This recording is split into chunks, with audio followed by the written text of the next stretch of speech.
Hi guys, it's G-Economics here once again, and continuing with our series on the income consumption curve. Today I'd like to talk to you about deriving the income consumption curve when one of the goods in question is actually an inferior good. And in this particular example, we're assuming that apples are the inferior good here. So let's remind ourselves again what we mean by an inferior good. So we mean as your income rises, because you can afford the better alternative, if you will, you tend to buy less of that particular inferior good.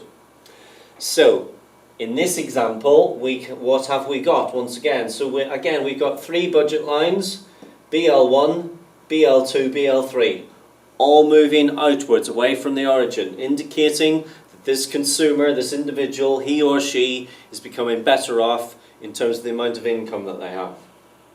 We see three indifference curves, IC1, IC2, IC3.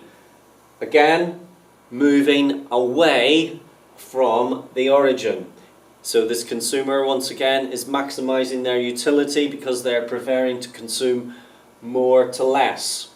However, we note here that apples are the inferior good. So as our income is rising, we would therefore, before we even look at the diagram, we would anticipate that we will be consuming fewer apples as income rises. So as we move from BL1 to BL2, we would assume our consumption of apples is going to be moving back in this direction. And as you can see, ladies and gentlemen, that is exactly what's happening. So we go from this point, start point, increase in income, so we consume more cola because it's a normal good, but our consumption of apples is moving this way towards the origin, indicating that it's an inferior good.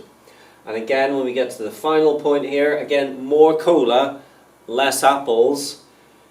Join all the points together in the same way as we did previously, and you have the income consumption curve, ladies and gentlemen, when one of the goods in question is an inferior good. That's it for now. Stay tuned and see you next time.